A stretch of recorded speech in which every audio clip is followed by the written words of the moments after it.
কিন্তু গার্জিয়ানরাও নিশ্চিন্ত থাকে যে না আমি আমাদের একটা ভালো স্কুলে পাঠাচ্ছি এবং সেখানে তার পঠন পাঠন সে আগরতলার যে কোনো স্কুলের সাথে আজকে এখানের যে ব্যবস্থা হয়েছে যে কোনো আগরতলার যে কোনো স্কুলের সাথে এটা কম্পিটিশনের সমতায় চলে আসবে, বরং বেটার আগরতলার তুলনায়। তো সব জায়গায় আমরা চলছি যে এখানের মধ্যে সারা ভারতবর্ষের মধ্যে আমি জানি বহু স্কুলে আমি গ্রামেগঞ্জে বহু জায়গায় আমি গেছি বিভিন্ন কারণে, সেখানেও আমরা দেখেছি আজকে ত্রিপুরা কিন্তু সমতুল্য চলে এসছে সব ক্ষেত্রে। তো সেই জায়গায় যখন ছেলে মেয়েরা আসেন তাদেরকে যদি আমরা প্ল্যাটফর্ম প্রপার আমরা না দিতে পারি তাহলে কি করে এই জ্ঞানের চর্চা হবে। এবং আমরা মাননীয় প্রধানমন্ত্রীজি বারবার বলছেন যে শিক্ষা এমন একটা দিনে এই দেশ এবং রাজ্য কারা চালাবে? যাদের হাতে শিক্ষা থাকবে, জ্ঞানের ভান্ডার যাদের কাছে থাকবে তাদের কাছেই এই রাজ্যর যে চাবিকাঠি তাদের হাতে থাকবে। তো আমাদের উচিত যে আমাদের নেক্সট জেনারেশন তাকে যে ব্যাটন আমরা দেব তাদেরকে যাতে ঠিকভাবে তাদের ব্যবস্থাপনা আমরা করে যাই, এই কারণে আমরা এই কাজ করছি। আগে সেটা আমরা অ্যাকাউন্টেবিলিটি আছে বলে আমরা সেটা করছি। আমরা যদি মনে করি না সরকারে এসছি কোনো রকমের সরকার চালাও আর আইএস করো তাহলে হবে না। এখানে নিজের মনে করতে হবে, আমাদের নিজেদের ছেলে মেয়ে একটা আত্মিক রিলেশন, এই সরকারের একটা আত্মিক রিলেশন চলে আসে সাধারণ মানুষের সাথে। আমার সরকার যে ভাবনা চিন্তা সেটা যাতে আসে তার জন্য আমরা এই কাজটা করছি। আমরা কিছুদিন আগে মহারানী তুলসীবতী বালিকা বিদ্যালয়ে আমি গত 28শে জানুয়ারি 210টি, ওখানে তো ফিজিক্যালি আমি ছিলাম, 210টি আরও স্কুলের ভার্চুয়ালি আমি একটা নতুন যে ল্যাব একটা স্কিম আমরা আমাদের বিদ্যালয় দপ্তর থেকে আমরা সেটা লঞ্চ করি। কারণ অনেক সময় অনেক জায়গায় আমি এখানে বসেছিলাম, মাননীয় মন্ত্রী বাহাদুর এবং এমএলএ ম্যাডাম বলছিলেন যে এখানে মাঝে মাঝে টিচারের সমস্যা হয়। আমরা জানি টিচারের সমস্যা কেন হয়েছে, আপনারা সবাই জানেন। হঠাৎ করে একটা ঘাটতি চলে এসছে, 10,323-এর ঘটনা আপনারা জানেন। চাকরি দিয়েছে, আবার যারা চাকরি খেয়েছে এখন তারা একসাথে হাত মিলিয়েছে। কিন্তু আমাদের ওই জায়গায় এই বড় এত ঘাটতির জন্য আমরা কিন্তু একের পর এক টেটের মাধ্যমে একটা আদর্শ শিক্ষক যাতে থাকে, শিক্ষিকা থাকে, তাদেরকে আমরা কিন্তু আস্তে আস্তে করে তাদের সেই শূন্যস্থান আমরা পূরণ করছি। বলছি না একদিনে সব হয়ে যাবে, টাইম লাগবে, কিন্তু আমরা চাই যে আমাদের টিচাররা জ্ঞানী জ্ঞানী হোক এবং ওই পার্টি করে বলে তাদেরকে দিতে হবে এই কাজ এই ত্রিপুরা সরকার করবে না। তো এখন ভালো টিচার আসছে আস্তে আস্তে করে এবং এই টিচাররা ভালো পড়াবে। কারণ এই গুরু শিষ্যর যে পরম্পরা তাদের মধ্যে যদি রিলেশন বাড়বে তখনই যখন শিক্ষার মান এবং ভ্যালু বেসড এডুকেশন দেওয়া যাবে, তবেই যে আমাদের আগামী দিনের প্রজন্ম তাদের মধ্যে সেই শিক্ষার আলো তাদের মধ্যে জ্বলবে। সেই যে পার্সোনালাইজড অ্যাডাপটিভ লার্নিং যে পাল ল্যাব, সেটা কি এটা আধুনিক একটা ব্যবস্থা। সেখানে অনেক সময় অনেক সময় দেখা যায় আমরা কিন্তু যে সব স্টুডেন্টকে একরকম ভাবি আমরা, যে আমাদের সব স্টুডেন্টের আমি একটা জামা বানালাম, এই জামা কিন্তু সবার ফিট হবে না, এক সাইজের জামা কিন্তু কোথাও ফিট হবে না, এক একজনের জন্য এক এক রকম। এবং এক একজনের যে রিসিভ করার ক্ষমতা, টিচার যখন পড়ায় তার রিসিভ করার ক্ষমতাও এক এক রকম। হাতের 5টা আঙ্গুল যেমন একরকম হয় না, আবার 5টা আঙ্গুলেরও কিন্তু তার প্রয়োজন আছে। তো সেই জায়গায় এই যে স্টুডেন্টদেরকে এখন এই যে পাল ল্যাব আমরা করেছি তার মাধ্যমে এআই এর যুক্ত করে এবং এআই এর সাথে অ্যালগোরিদম সিস্টেম করে যে কোনো প্রশ্ন তার উত্তর এখন কিন্তু তার থেকে পাওয়া যাবে। আমরা আপাতত 210টির মতো আমরা স্কুলে শুরু করেছি, আস্তে আস্তে করে সব স্কুলে আমরা সেটা শুরু করব। এবং সেখানে একটা ম্যাথের একটা সমস্যা যদি হয়, সেই ম্যাথের 1-2 জন স্টুডেন্ট হয়তো বা সেটা খুব ইজিলি বুঝে যায়, যে কোনো কারণেও অনেকগুলো কারণ থাকে, কিন্তু যারা বুঝছে না তারা যাতে বুঝতে পারে এই পাল ল্যাবের মাধ্যমে তাকে সহজ সরলভাবে তাকে বুঝিয়ে দেবে, যাতে করে বাকি যারা স্টুডেন্ট আছেন, যারা বুঝতে পেরেছেন তাদের সমতায় আসে। আমরা এটা এই যে একটা গ্যাপ এতদিন ধরে আমরা দেখেছি, যে যারা এটা ভারত সরকার তারা একটা সার্ভে করেছিল, সেই সার্ভে সেটাকে বলছে annual status of education report, short ফর্মে এসআর বলছে 2024-এ। সেটা কি, সেখানে দেখা গেছে মাত্র 44% মতো ক্লাস 5-এর যারা স্টুডেন্ট যারা আছেন তারা ক্লাস 2-র যে পড়াশোনা সেটা বলতে পারে। মানে তাদেরকে জিজ্ঞেস করেছে, মানে ক্লাস 5-এ পড়ে, অথচ তাদের মধ্যে একমাত্র এই 44% খালি বলতে পারে ক্লাস 2-র 3-র যে পাঠ্য বই বা কি পড়াশোনা, আর বাকি তাদের ক্লাস 2-এরও জ্ঞান নাই। এই যে একটা গ্যাপ আসছে, যে কোনো রকমে পাস হওয়া, গ্রেস দিয়ে পাস হওয়া, এবং গার্জিয়ানদের গিয়ে বলছে বাবা আমি তো পাস করে গিয়েছি, এইরকম হবে না। 100% স্যাচুরেশন থাকতে হবে। আমি ক্লাস 1 থেকে 2-তে উঠেছি, 2 থেকে 3-তে, আমার 19-20 হতে পারে, কিন্তু 100% স্যাচুরেশন যদি থাকে, যে আমি যে পড়াশোনাটা আমার যে সিলেবাস আমাকে দিয়েছে সেই সিলেবাসের বাইরেও যে অনেক পড়াশোনা আছে, সব মিলিয়ে আমি সেই 100% রেজাল্ট, 100% বিদ্যা নিয়ে আমি যাচ্ছি, এই ব্যবস্থা আমরা এখন শুরু করেছি এখানে। আমরা এই যে গেমিফাইড বা ভিডিও লেন্স, এটার যে সিস্টেম এআই এর মাধ্যমে, তার মাধ্যমে এই পার্সোনালাইজড অ্যাডাপটিভ লার্নিং আমরা শুরু করেছি। পড়াশোনা ছাড়া কিছুই হবে না। আমরা যদি মনে করি যে সব কিছু এমনিতেই হয়ে যাবে, কোনোদিন হবে না। আমাদের সর্বপল্লী রাধাকৃষ্ণনজি কি বলেছেন, উনি বলেছেন যে নলেজ উইদাউট অ্যাকশন, আমি কাজ করলাম কিন্তু আমার কাছে নলেজ নেই, এটা ইউজলেস, এর কোনো কাজ, এই কাজেই আসবে না এটা। আবার উল্টোভাবে উনি কি বলছেন, যে action without knowledge is foolishness. কাজে পড়াশোনা না জেনে কিছু কাজ করা, কোনো জ্ঞান যদি না থাকে, এবং তার জন্য যে ব্যবস্থাপনা আমাদের সরকার, এর জন্য আমরা কাজ করছি। এবং আমি যদি মনে করি আজকে আমি ডাক্তার হয়ে গেছি, আমি পোস্ট গ্রাজুয়েশন করে নিয়েছি, আর আমি সব জানতাম, তাহলে আমার মতো বোকার কেউ নেই। প্রতিদিন কিছু না কিছু জানতে হবে। আর সার্টিফিকেট থাকলেই যে শিখে নেবে বা বুঝে গেল সেরকম না। বড় বড় সার্টিফিকেট আছে, নিজেকে শিক্ষিত ভাবছে, কিন্তু অনেক সময় দেখা যায় অশিক্ষিতর মতো কথা বলে। আরেকজন ব্যক্তি দেখা যায় যে তার যে রিয়েল শিক্ষার যে জ্ঞান, সমাজ থেকে যে শিক্ষা, সামাজিক শিক্ষা, তার থেকে অনেক বেশি তার মধ্যে যে তার যে বলার বিষয়, বা মানুষের সাথে যখন কথা বলে, মানুষও ওই ব্যক্তির কাছ থেকে আশা করে। কাজেই এই জিনিসগুলো মাথায় রেখে আমরা যেগুলো আমরা হারিয়েছিলাম, আজকে ভারতবর্ষে নালন্দা বিশ্ববিদ্যালয় হোক, তক্ষশিলা বিশ্ববিদ্যালয় হোক, এরকম বড় বড় ইউনিভার্সিটি ছিল যখন বিদেশ থেকে ভারতবর্ষে আসতো পড়াশোনা করতে। আজকে সেইগুলো হারিয়ে যাচ্ছিল, কারণ মুঘলরা সেখানে রাজত্ব করে গেছে, ইংরেজরা রাজত্ব করে গেছে, এবং সেগুলোকে ধ্বংস করে দিয়েছে। এর মধ্যে আমরা এক কমিউনিস্টদের রাজত্ব আমরা দেখেছি, বলছে স্কুল করে ছেড়ে গিয়ে মানে আন্দোলন করো, leave the schools and colleges and dot do red revolution, এগুলোই তো বলতো। তো এই যে একটা বিরাট গ্যাপ চলে আসে, এখন মাননীয় প্রধানমন্ত্রীজি আবার সেই পুনরুদ্ধার করছেন। একদিকে রাম মন্দির নির্মাণ, আমাদের ভারতের যে যাদের আস্থা বিশ্বাস, সেই দিকে একদিকে, এবং আস্থার বিষয় যে আমাদের ভারত যেভাবে আমাদের বিবেকানন্দজি চিকাগোর মধ্যে গিয়ে ভারতকে সসম্মানে বসিয়েছে, ভারত সব ধর্মের প্রতি যে বিশ্বাস আশ্বাস রাখেন, সেটা চিকাগোতে যখন উনি বলেছেন, আরেক নরেন্দ্র মোদীজি এসে আবার এই ধরনের শিক্ষা ব্যবস্থা, ন্যাশনাল এডুকেশন পলিসি আবার নতুন করে এখানে সৃষ্টি করেছে। এইগুলো আমরা কিন্তু ন্যাশনাল এডুকেশন পলিসির মধ্যেই আমরা একের পর এক আমরা কাজ করছি।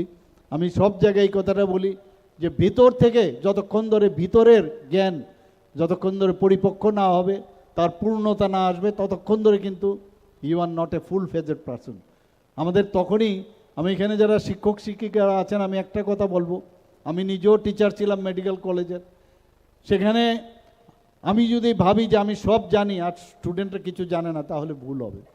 এত এখন আপগ্রেডেশন চলছে এখন, প্রতি মুহূর্তে সব লেখাপড়া এক লহমায় কিন্তু দেখা যায় হাতের মুঠোয়। কাজে টিচাররা যত বেশি আপডেট, ক্লাসের ভিতর ঢোকার আগেও ওনার পাঠ্য বই ঠিক আছে এগুলো থাকবে, কিন্তু তারপরেও কিছু না কিছু নতুন নতুন আসছে, সেইগুলো নিয়ে যখন, কারণ স্টুডেন্টরা কিন্তু পরে চলে আসছে, তো এই জায়গার মধ্যে যখন ক্লাসের মধ্যে আমরা যাব, নিজেকে যত বেশি আপডেট করব, তাহলে স্টুডেন্টরাও কিন্তু সেইভাবে আজকে আমাদের যারা ভবিষ্যৎ আমাদেরকে পথ দেখাবে, তাদেরকে আমরা প্রকৃত অর্থে তাদেরকে প্রকৃত শিক্ষা আমরা দিতে পারবো। আমি আপনাদের কাছে অনুরোধ করব, এবং এক একজন শিক্ষক কিন্তু এক একজন আদর্শ, কারণ এইরকমও কথা আছে, একজন আমাদের ব্যক্তিগতভাবে যদি আমি মনে করি, এখন এমন কয়েকজন টিচার আছে আমাদের স্কুল লাইফে, এমন একটা কথা বলেছে এখনও মনের মধ্যে কিন্তু সেটা রেখাপাত করে থাকে। তো সেই জায়গায় আজকে আমরা ইনফ্রাস্ট্রাকচার দিলাম, সমস্ত ব্যবস্থা করে দিলাম, লজিস্টিক সাপোর্ট দিলাম, ভালো টিচারও দিলাম, কিন্তু টিচারও যে স্টুডেন্টদের সাথে যে একটা রিলেশন, এবং এই রিলেশনের উপর ভিত্তি করবে আগামী দিন। কারণ আমি জানি অনেক মা বাবা তারা কষ্ট করে তারা কিন্তু তাদের ছেলে মেয়েদের পাঠান, যে জিনিসটা আমি পাইনি, যে জিনিসটা আমার মা বাবা মাকে দিতে পারিনি, আমরা কিন্তু চাই আমাদের ছেলে মেয়েদের মধ্যে সেটা পাক। কাজে অনেক আশা আকাঙ্ক্ষা নিয়ে সেইভাবেই কিন্তু চড়াই বেতি এইভাবেই কিন্তু ডেভেলপমেন্ট হয়। এই যে এইভাবেই একটা রাজ্য ডেভেলপমেন্ট হয়, মানুষ সেইভাবেই তৈরি হয়, প্রকৃত মানুষ তৈরি হয়। অনেক আশা আকাঙ্ক্ষা নিয়ে কিন্তু আমরা বলছি যে সমাজের পরিবর্তন আমাদের প্রয়োজন, সমাজ পরিবর্তনের মাধ্যমে আমরা সরকারে থাকতে চাই। সমাজের পরিবর্তনের আজকে যারা এখানে টিচাররা আছেন তারা কিন্তু কারিগর। আমি বলবো যে আপনারা সেই কাজগুলো আপনারা করবেন, এবং শিক্ষার কিন্তু শেষ নেই, স্কাই ইজ দ্য লিমিট। প্রতিদিন আপনার শিক্ষা, বয়সেরও কোনো বিষয় নেই, যে কোনো বয়সে আপনি শিক্ষা আপনি নিতে পারেন। আজকে আমাদের ত্রিপুরাতে সবচেয়ে বড় যে বিষয়, আজকে থার্ড রাজ্য আমাদের সারা ভারতবর্ষের মধ্যে যেখানে পূর্ণ স্বাক্ষর রাজ্য হিসাবে ঘোষণা করা হয়েছে। আমি নিজেও ছিলাম সেখানে, এবং মিজোরাম এবং গোয়ার পরে আমরা কিন্তু তৃতীয় রাজ্য, এবং সেখানে লোক সংখ্যার যদি আমরা দেখি, ত্রিপুরা কিন্তু এই দুটো রাজ্যের থেকে অনেক বেশি।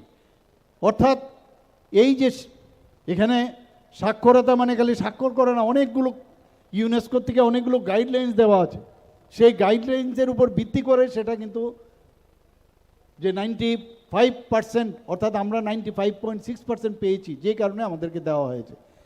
তা 100% কেন হয় না, অনেকে প্রশ্ন করতে পারে। 100% অনেক যারা আমাদের যারা পিপুল আছে, জনতা আছে, তাদের অনেকে আছে বাড়ির থেকে বেড রিডেন, বা কেউ মানে আসতে পারে না, যেখানে সেইগুলো ট্রেনিং দেওয়া হয় বা পরীক্ষা নেওয়া হয়। তো ওই 95% যদি হয়, এটাকেই 100% ধরে নেয়।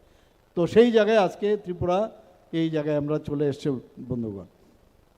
আজকে আমাদের ত্রিপুরাতে আইসিএসসির ব্যবস্থা আছে, এখানে সিবিএসসি কোর্সের ব্যবস্থা আছে, আমাদের এখানে টিবিএসসি আছে, আমাদের এখানে এখন যাতে ওয়ার্ল্ড সিলেবাস যাতে আমরা ওপেন, যে আমাদের ইন্টারন্যাশনাল বোর্ড সেখানের ব্যবস্থা আছে।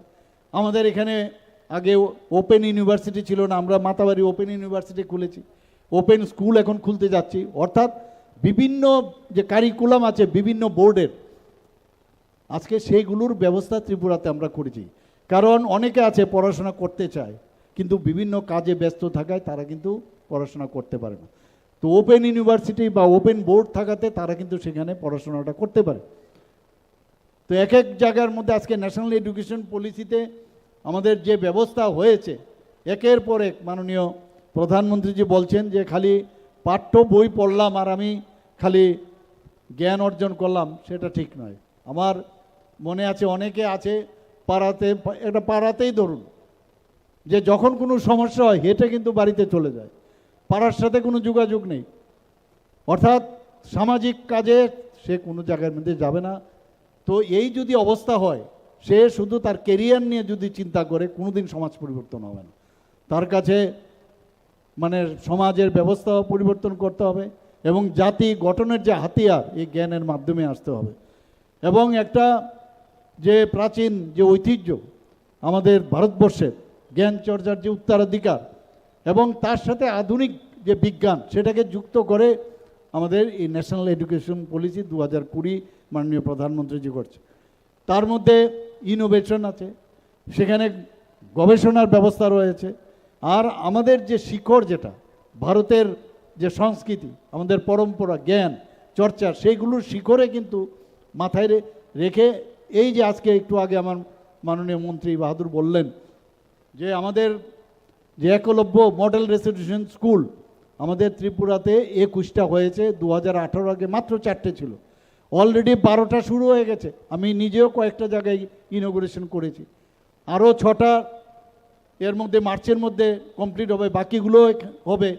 আমি আরও 15টা যাতে একলব্য মডেল রেসিডেন্সিয়াল যেগুলো হয়, কারণ সবকা সাথ সবকা বিকাশ, বিশ্বাস আর প্রয়াস মাননীয় প্রধানমন্ত্রীজি বলছেন।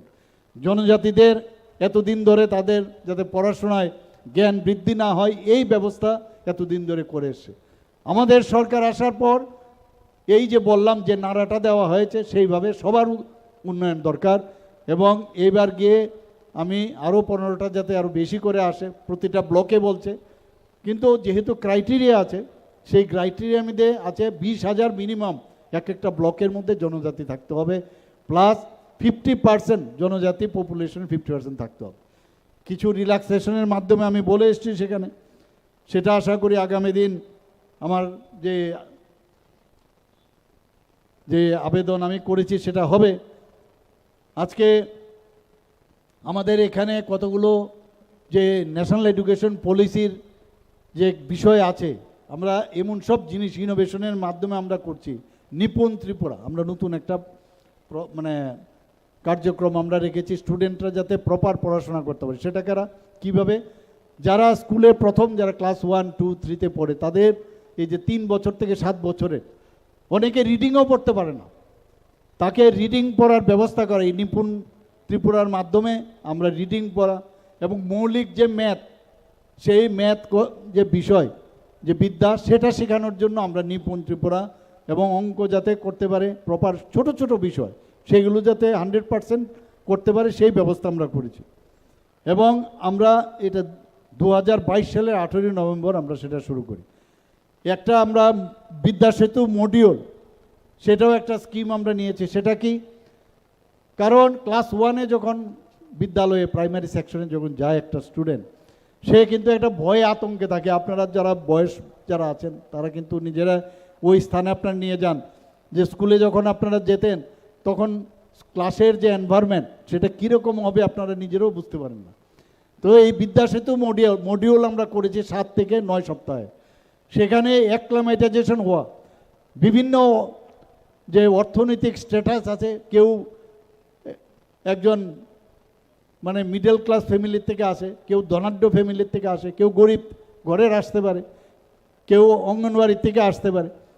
তো এই যে এসে প্রথমেই তার যে নিজেদের মধ্যে যে অ্যাক্লামেটাইজেশন করা, তার ব্যবস্থায় বিদ্যাসেতু মডিউল করেছি। তারপরে বোর্ডে পড়াশোনা হবে, ABCD যাই থাকুক, ম্যাথ শেখা হবে, কিন্তু প্রথমেই যখন সেই চাপটা চলে আসবে তখন মুশকিল হয়।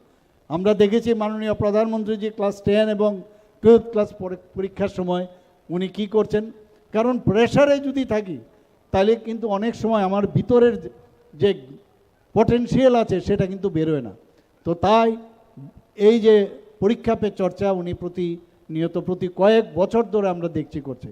তো আমরাও প্রথম থেকে ছেলে মেয়েদের মধ্যে তাদের যে ভয় ভীতির থেকে যদি আমরা দূরে রাখতে পারি, আর একবার যদি সেটা বসে যায় ছোটোবেলার থেকে, ফিউচারে কিন্তু সেটা যায় না। তো সেই জায়গার মধ্যে আমরা এই বিদ্যাসেতু মডেল করেছি।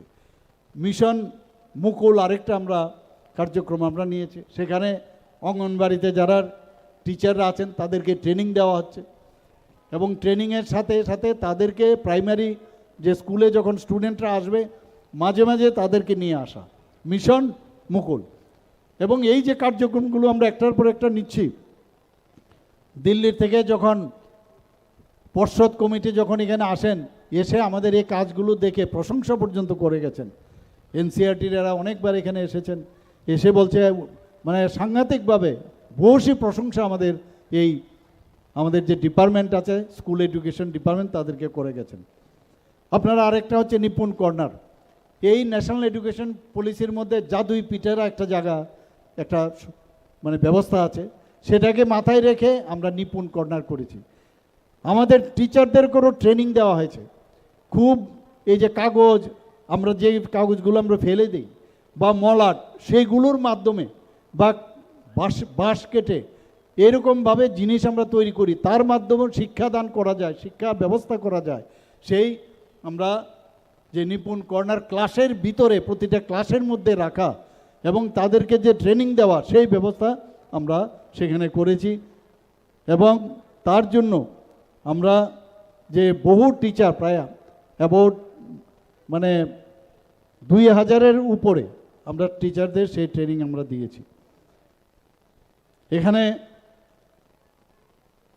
আমাদের টিচিং লার্নিং ম্যাটেরিয়াল, আমি যেটা একটু আগে বললাম যে টিএলএম, যে কিভাবে এই জিনিসগুলো বানাবে এবং তা সেগুলো আধুনিকভাবে তৈরি করা যায় কম পয়সায় এবং প্রতিটি ক্লাসের মধ্যে রাখার, এবং এই ব্যবস্থার মধ্যে আমরা দেখেছি রেজাল্ট কিন্তু আমরা পাচ্ছি। আগামী দিন আমি একদম এখনই পাবেন সেটা না, কিন্তু আগামী 10-12 বছর পরে আপনারা দেখবেন যে ত্রিপুরার ছেলে মেয়েদের জ্ঞানের বিকাশ কি হয়, আপনারা দেখবেন।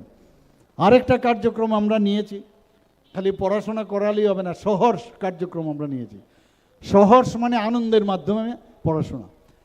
প্রতিটা ছেলে মেয়ে আজকের তারিখেও যে বাচ্চাটা জন্ম নিচ্ছে, প্রতি মুহূর্তে জন্ম নিচ্ছে, ভগবান তাকে একটা বিশেষ কাজে কিন্তু এই পৃথিবীতে পাঠায় এবং তার মধ্যে আলাদা, তার মধ্যে একটা গুণ থাকে। আমরা যদি মনে করি যে না সব ছেলে মেয়ে এক, সেটা না, কিন্তু আমরা ভুল পথে অনেক সময় আমরা বুঝি এবং আমরা মুখস্থ বিদ্যা করার একটা অভ্যেস হয়ে গেছে। মুখস্থ করে সেই মুখস্থর যে বিষয়, সেটাকে যাতে এই ব্যবস্থার থেকে আমরা যাই, তার ভিতর থেকে যে চেতনা, সেই চেতনার মাধ্যমে জাগ্রত করাই হচ্ছে শিক্ষা। সেই জন্য আমরা এই সহর্ষ কার্যক্রম ক্লাস 1 থেকে ক্লাস 8 পর্যন্ত ছেলে মেয়েদের আমরা করাচ্ছি। তাতে করে তারকে বুঝতে হবে যে ওর ভিতরে কি আছে, ওর মধ্যে অনেক ড্রিম আছে, সে অনেক জিনিস বলতে পারে না, কিন্তু তার মধ্যে অনেক ইনোভেশন কাজ করছে কন্টিনিউয়াস। তার ব্রেন, তার যে প্রসেস, ব্রেন প্রসেস যেটা হচ্ছে থট প্রসেস, সেই থট প্রসেসটাকে জানা, টিচার সেটাকে বুঝে তাকে সেইভাবে এগিয়ে দেওয়া, সেই কাজটা করছে। আজকে 125টি আমরা যে বিদ্যাজ্যোতি স্কুল ত্রিপুরাতে আমরা করেছি, রেজাল্টও এবার ভালো হচ্ছে। ত্রিপুরা আগে প্রথম যখন রেজাল্ট, অনেকে বলছে ভালো রেজাল্ট হচ্ছে না, কিন্তু আমরা এখন দেখছি খুবই ভালো রেজাল্ট হচ্ছে। আজকে সুপার 30 প্রকল্প আমরা নিয়ে এসছি এখানে। সুপার 30 প্রকল্পতে অনেকে MBBS-এ চান্স পাচ্ছে। আমরা এই সুপার 30 প্রকল্পে আমরা দেখেছি অনেকে NIT-তে, IIT-তে মানে চান্স পাচ্ছে, অনেকে NIT-তে পাচ্ছেন। আমরা যারা এখানে মেয়েরা আছেন, আমি নিশ্চিত যে এইসব জায়গার মধ্যে যারা ক্লাস 9-এ পড়ে, আমরা মহিলা এম্পাওয়ারমেন্টের কথা বলছি, নারী শক্তিকে আমাদের এম্পাওয়ারমেন্ট করতে হবে। যারা ক্লাস 9-এ পড়ে প্রায় 1,22,000-এর উপরে আমরা বাইসাইকেল বিনা পয়সায় তাদেরকে আমরা দিয়েছি। এবং তাতে আমি সব জায়গায় গর্বের সাথে আমি বলি যে বাইরে আমি যখন আগরতলা এইসব বক্তব্য আমি রাখি, যে গ্রামে গঞ্জে গেলে আমি দেখতে পাই আজকাল আমাদের মেয়েরা এই নিজেরা সাইকেলে করে এক বাড়ির থেকে স্কুলে আসছে, স্কুল থেকে বাড়িতে যাচ্ছে, দেখতেও তো কত ভালো লাগে। একটা সাইকেল আমাদের সময় তো চিন্তাই করা যেত না যে সাইকেল আমাদের থাকবে। আমাদের chief ministers annual state award for academic excellence, প্রায় 700-র উপরে 703 জনকে আমরা আইপ্যাড দিয়েছি, ট্যাব দিয়েছি, ভাবা যায় কোনো দিন, এবং তাদেরকে উৎসাহিত করার জন্য এবং একটা হেলদি কম্পিটিশন যাতে হয় আগামী দিন, যাতে ছেলে মেয়েরা এই যে, কারণ এই ট্যাবের মাধ্যমে এই পৃথিবীকে, পুরো পৃথিবী তারা বুঝতে পারবে, পড়াশোনার ক্ষেত্রে তাদের সুযোগ আসবে। এই যে পাল যে এখন একটা নতুন ল্যাব আমরা তৈরি করছি, তার মাধ্যমে সে আরও নতুনভাবে সেগুলো বুঝতে পারবে। এখানে মাননীয় বিধায়িকা বলেছেন যে পিএমশ্রী স্কুল এখানে হয়েছে। ত্রিপুরাতে এখন পর্যন্ত প্রায় 84টার মতো পিএমশ্রী স্কুল আমরা রূপান্তরিত করেছি। আমাদের হাই স্কুলের উনি বলেছেন যে উচ্চ মাধ্যমিক বিদ্যালয় এখানে হয়েছে, আমরা উত্তীর্ণ করেছি প্রায়, এর মধ্যে 12টি বিদ্যালয়কে আমরা হাই স্কুলে উন্নত করেছি আর 8টি বিদ্যালয়কে উচ্চ মাধ্যমিকে উন্নত করেছি।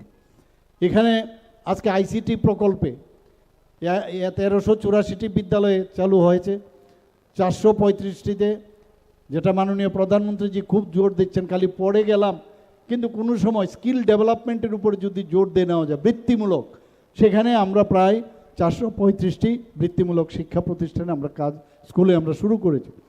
এখানে স্মার্ট ক্লাসরুম আজকে 3 ডাইমেনশনালে, ব্ল্যাকবোর্ড আগের, এখন তো ব্ল্যাকবোর্ডের জায়গায় স্মার্ট ক্লাসরুম হয়ে গেছে। সেখানে 3 ডাইমেনশনালে সেই G4 এবং G5-এ আপনি আরামসে দেখতে পারবেন সব কিছু। তো সেই কাজ আমরা টিঙ্কারিং ল্যাব আমরা শুরু করেছি, স্মার্ট ক্লাসরুম শুরু করেছি। বন্দে ত্রিপুরা চ্যানেল আপনারা সবাই জানেন, যখন কোভিড শুরু হয়েছিল অনেক সময় পড়াশোনার অসুবিধা হচ্ছিল, এই বন্দে চ্যানেলের মাধ্যমে স্টুডেন্টরা অনেক সুবিধা হচ্ছে। আমি নিজেও সেই স্টুডিওতে আমি গেছি, আমি বলেছি আরও আপডেট কীভাবে স্টুডেন্টদের বাড়িতে বসেও যাতে পড়াশোনা করতে পারে সেই ব্যবস্থা করার জন্য।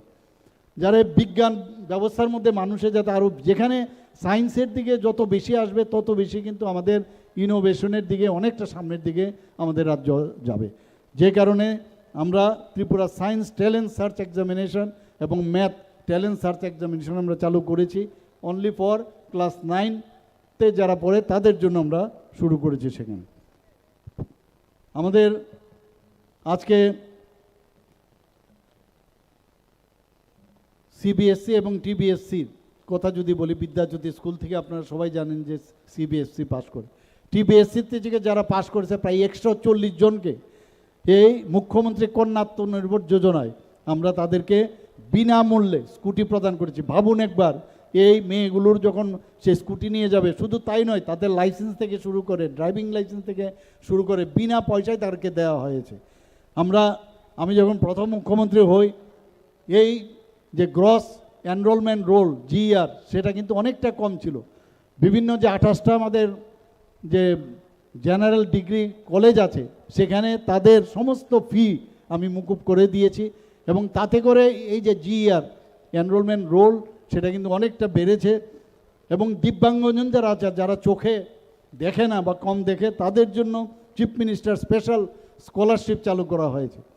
অনেক ছেলে মেয়ে আছে তারা UPSC প্রতিযোগিতায় যেতে চায়, IAS হতে চায়, IPS IFS হতে চায়, তাদের জন্য আমরা একটা লক্ষ্য, একটা প্রকল্প আমরা রেখেছি। এখন পর্যন্ত 10 জনকে আর্থিকভাবে আমরা সাহায্য করেছি। আমরা আজকে এখানে আমরা আগে যখন পাস করতাম, পাস করার পরে বা কি পড়বো, কোথায় যাব, এরকম একটা কিন্তু অনিশ্চয়তার মধ্যে আমরা থাকতাম। আজকে ত্রিপুরাতে কি নেই আপনারা বলুন? স্বাস্থ্য ব্যবস্থা থেকে আরম্ভ করে পড়াশোনার ক্ষেত্রে আপনারা দেখুন কি না, এমন কিছু নেই যা ত্রিপুরাতে নেই। আজকে সেন্ট্রাল ইউনিভার্সিটি, যেটা ত্রিপুরা ইউনিভার্সিটি ছিল, এখন সেটা স্টেট ইউনিভার্সিটি ছিল আগে, সেটাকে সেন্ট্রাল ইউনিভার্সিটি হয়েছে, স্টেট MBB ইউনিভার্সিটি হয়েছে, ন্যাশনাল ল ইউনিভার্সিটি এখানে আছে ত্রিপুরাতে, ন্যাশনাল সংস্কৃত ইউনিভার্সিটি হয়েছে। আমাদের ত্রিপুরাতে আজকে ল অ্যান্ড অর্ডার এত ভালো থাকার কারণে বাইরের থেকে প্রচুর যারা ইনভেস্টার্স আজকে আসছে এখানে, এই ত্রিপুরার মধ্যে তারা লগ্নি করতে আসছে, পড়াশোনার ক্ষেত্রেই হোক, স্বাস্থ্য ব্যবস্থায় হোক, সেখানে আসছে। কয়েকটা ইউনিভার্সিটি এখানেও আপনারা দেখেছেন, কয়েকটা ইউনিভার্সিটি এই সাউথেও অলরেডি শুরু হয়ে গেছে। সেখানে দম্মাদিপা ইউনিভার্সিটি এখানে হয়েছে সাবরুমে, এবং আরও সেটাকে বড়োভাবে করা যায় তার ব্যবস্থা হচ্ছে এখানে মেডিকেল সিট আগে আমাদের সময়ে মাত্র 10-12টা MBBS-এর সিট ছিল, আজকে সেই জায়গায় 450টা আসন হয়েছে। তো এই যে ছেলে মেয়েরা পাশ করবে, তাদের গার্জিয়ানরা আজকে অন্তত নিশ্চিন্ত থাকবে যে আমার ছেলে মেয়ে যদি এখানে ভালো করে সেই সুযোগ পায়, আরও 100টা আসন যাতে করা যায় তার জন্য ব্যবস্থা আমরা করছি। আরও মেডিকেল কলেজ হচ্ছে এখানে এই আমাদের আমবাসার মধ্যে আমাদের কমিটমেন্ট ছিল যে DC এলাকার মধ্যে একটা মেডিকেল কলেজ হবে, সেখানেও আমাদের অলরেডি ওখানে 200 থেকে 250-300 কোটি টাকা ওরা লগ্নি করবে। সেই DC এলাকায় যে আমাদের ডিস্ট্রিক্ট হসপিটাল আছে সেটাকে নিয়ে, এবং একটা জায়গাও অলরেডি ইয়ারমার্ক করে তাদেরকে দিচ্ছি। তাছাড়া এখানে সিজা হসপিটাল, ত্রিপুরাতে কিডনি ট্রান্সপ্লান্ট হয়েছে, 5টা কিডনি ট্রান্সপ্লান্ট হয়েছে। যারা দিয়েছে তারাও ভালো আছে, যারা নিয়েছে তারাও ভালো আছে, এবং যারা করেছে সিজা যারা হসপিটাল এবং মেডিকেল কলেজ আছে মণিপুরে, তাদেরকে জায়গাও দিয়েছি, আমি ভূমি পূজনও করেছি। তারাও প্রায় 900 কোটি টাকা এখানে বিনিয়োগ করবে, এবং আস্তে আস্তে করে সুপার স্পেশালিটি স্টার্ট করছে, এবং সেটাকেও মেডিকেল কলেজ করবে। তো আমাদের অলরেডি যে 3টা মেডিকেল কলেজ, এখানে 450টা, আরও 100টা হবে, তাহলে আপনারা বুঝুন এখানে ছেলে মেয়েদের কত সুযোগ সুবিধা হবে। ডেন্টাল কলেজের, গভর্নমেন্ট ডেন্টাল কলেজ একটা মাত্র বিডিএসের সিট ছিল, সেখানে আজকে 63টা আসন এখানে হয়ে গেছে বন্ধুগণ। আমার মনে আছে এক গার্জিয়ান এসে হঠাৎ আমার সাথে দেখা করবে বলছে। আমি বললাম কী ব্যাপার? বলে আপনাকে একটা নমস্কার করো, প্রণাম করব। কি বিষয়ে? বলে আমার ছেলে এই ডেন্টাল কলেজে চান্স পেয়েছে, ডাক্তারি জীবনও পড়াতে পারতাম না, যদিও সে নিটের মাধ্যমে এসছে, কিন্তু আমার এই অবস্থানে যে বাইরে গিয়ে পড়ানোর মতো। তো এই যে মানুষের যে ইচ্ছা আকাঙ্ক্ষা, সেটা কিন্তু এই সরকার পূরণ করছে। বিএসসি নার্সিং গভর্নমেন্টের আগে একটা সিট ছিল, সেখানে 50 আসনের একটা বিএসসি নার্সিং কলেজ আমরা করেছি এখানে। এখানে গভর্নমেন্ট এবং প্রাইভেট মিলে এএনএম, জিএনএম, বিদেশে পর্যন্ত আজকে যারা সিস্টার যারা হচ্ছেন বা এএনএম জিএনএম পাস করছে, বিদেশে পর্যন্ত তাদের কদর রয়েছে, সুবিধা রয়েছে। এতগুলো এএনএম জিএনএম কোর্স ত্রিপুরাতে এখন শুরু হয়েছে। Agriculture college, veterinary college, fishery college, NIT, TIT, Tripura institute of technology, সেটাকে আমরা ইউনিভার্সিটি করব।